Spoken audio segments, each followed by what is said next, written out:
दाइ आज मौसमले पनि च्यालेन्ज हानेछ लिनुस्। मैले खान्न अरे पहिला त खुब खानुहुन्थ्यो अचाल खानुहुन्न र रक्सी कहिले काहीँ खान्छु। ए अनि कोसँग बसेर खानुहुन्छ नि अचाल खाँदाखेरि केपी ओलीसँग, प्रचण्डसँग, शेरबहादुर देउवासँग, माधवका नेपालसँग, झलनाथ खनालसँग, रामचन्द्र पौडेलसँग। ए नचाहिने कुरा नगर्नु है। यत्रा ठुल्ठुला मान्छेले तपाईँसँग बसेर रक्सी खान्छन्। प्रचण्डलाई सोध्नुहोस्, ल खै प्रचण्डको नम्बर दिनुहोस्। गिरिजा प्रसाद कोइरालालाई सोध्नुहोस्।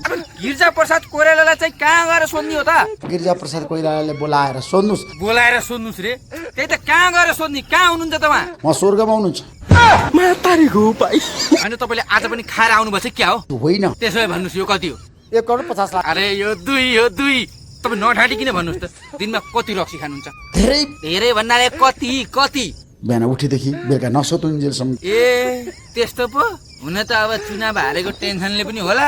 अब चुनाव पनि हारिहाल्नु भयो, पत्रकारिता पनि गर्दिन भनेर भन्दै हुनुहुन्थ्यो। अब तपाईँको फ्युचरमा चाहिँ के बन्ने प्लान छ त? Doctor, engineer, pilot, professor, bureaucrat. अरू सबै त ठिकै हो कि यो ब्युरोक्राट्स भने चाहिँ को हो नि? बालेनजी